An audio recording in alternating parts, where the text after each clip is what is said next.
I think I'm recording. Okay, okay. Sue Thompson, where are we headed to? We're headed to the Worden and Boyer properties, which is north of Charlotte, on the corner of M50 and Needmore, and then we're going to go east about, looks like a mile, a little bit more than a mile, and they lived on the south side of the road.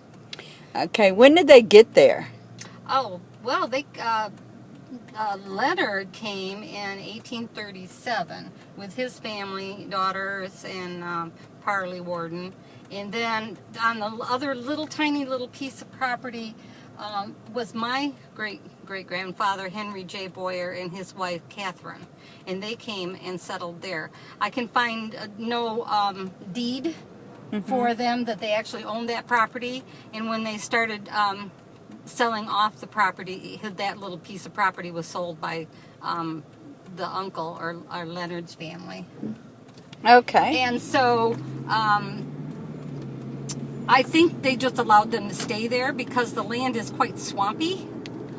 And I think they didn't really farm. I think he was a trapper. And I think he was a trapper by trade even in New York. Okay, you're talking about the Boyers? The Boyers. My side, the Leonard, or the Henry J. Okay. And Leonard, his property is a little bit better, and so I'm pretty sure they farmed that. And so it's about 9 miles, you said, from 19 Charlotte? miles, let's see, I'll keep track here. You know, I got about 93, I'll keep track. 90, Okay. 31. I think it's about 9 miles. It's really out there in the boonies. Yeah. So it was in the northern part of Eaton County. Okay. Which is, and it's not too far from the border county of Clinton. Okay. So they're early settlers, the Boyers, the Wardens, and also the Cummings came with them too. The Cummings, the Cottings, you name it, they came. Okay. And do you know why they actually left New York? Is it just for the land options? Land, that's all or I wonder why. Found. Because property in New York was extremely expensive. Even back then in the early 1800s. Yes, even back then. The last one to leave, which would be our Johannes, when he was, an elderly man, and he finally sold off the last bit of his property, and he sold it with him and his younger son, Joram, owned it. They sold it for $15,000, and it wasn't all that much property. Right. Less than, I think it was like 100 acres or something like that. That was a lot of money. And that was up in the New York area. In the New York area. The Herkimer County area? Yeah, in Herkimer County, just north of Little Falls. And so that's the reason, is that they could make so much money here in New York selling their property, and then buy just gobs of property here, and all their kids could have property. And they could. So they were actually building legacies too. Yeah, that's what that land was. That if you've done your history. Land was the most important thing. It still is. Yes, it is, because they didn't own property in Europe, and of these, it was always the aristocracy that owned the property. And so to come to the United States and actually be able to get a piece of property, even to be given, just to be given property by the government, was wonderful. And that's why people were desperate to get to the United States, because they could actually own property. And also for, the religious freedom was there too. Sure. Because the Boyers were Lutheran? Yeah. I know the Wardens. Lutheran, Huguenots, yes. Of the Huguenot lines. Persecuted, of course, and they came to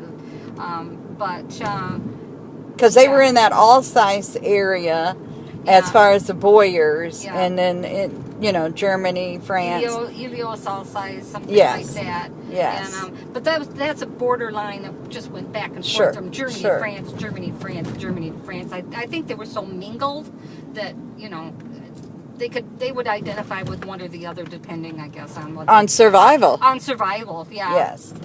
Absolutely. Now, coming here to Eaton County, and I visited before, and again, this is back probably in the early 70s, and I know they came, and not finding marriage record for Parley and Lydorianna, Parley Worden and Lydorianna. So we're assuming they got married en route, because there's no record at the Little Yellow Church in Herkimer County, which is where those Boyers were at. And they've got some records, because I indexed them about 15 years ago, some marriage records, and there was only a few Boyers there, but there was no listing of a marriage for Lydorianna and Parley.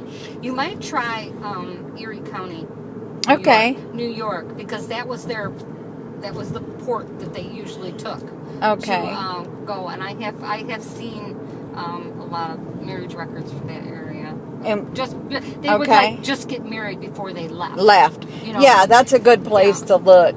Yeah. Now, on this trip, we know, they left out of New York, and you were also describing, and there's been a couple articles that's been written about that trip, on them coming to Michigan. So I just want to hear your version, your understanding, either by documents or oral history, because they left out, and I know they went around Syracuse, and I know they got down to, I guess, Ohio area or somewhere, and had to get on across the water or getting on the boats, right?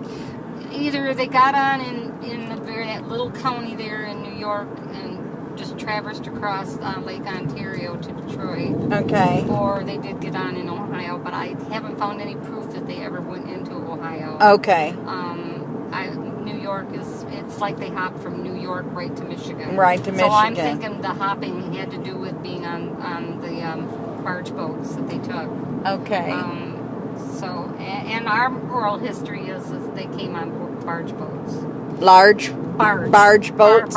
Okay. It was like they were in the open. So they would have basically did, I guess, covered wagon per se, or when wagons? When they got here, it was a big business, yes. Okay.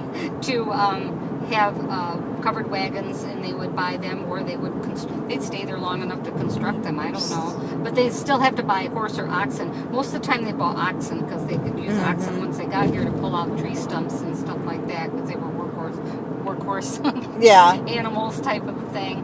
And so how did they get across that river? Was there a ferry or something up there? What river? Didn't they cross water to come into Michigan? Yeah, I mean, they would come up Ontario into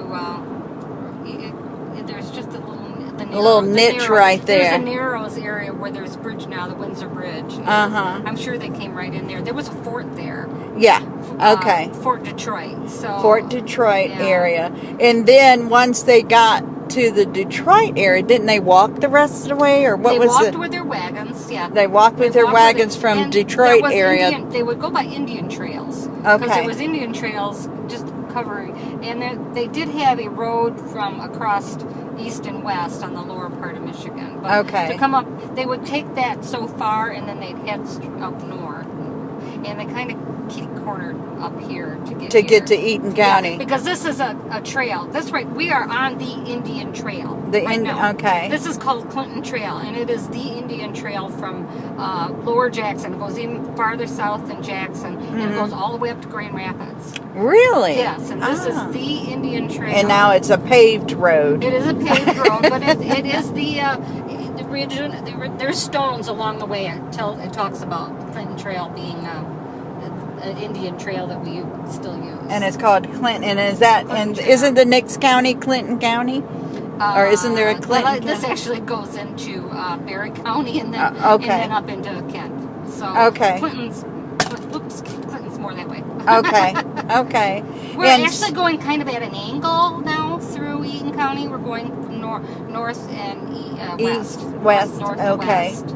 Yeah, it kind of cuts through at an odd angle. They just kind of jutted it in Shalott. I don't know. Sure. It used to be, it went right through Shalott. So. Now the towns of Roxanne and them are Eaton County, correct? Yes, right. And Roxanne. And Chester used to be Roxanne. Chester used to be Roxanne. Because that's where we're heading to Chester? We're heading to Chester. And then they split Roxanne about 41, right around there, about 1841. Okay. They split Chester into two separate townships. And that's a great story. What story is that? They had a meeting because they were going to have to split it because the state said it had to be And that's split. these early settlers. Yeah, the early settlers. They had a meeting. I can't remember what house it was at. And they wanted to decide what to call it, you know. And this one guy, who was our ancestor, the Cottings, Ansonet Cotting's daughter and her husband came, William Crowder. They had moved into the area. Well, he was buying land. He was a big land speculator, and they had all kinds of things about her, and that they weren't really married, and they took her to court. Goodness. Oh, it was just a big scandal. Well, he jumps up and says he wants to name it Roxana.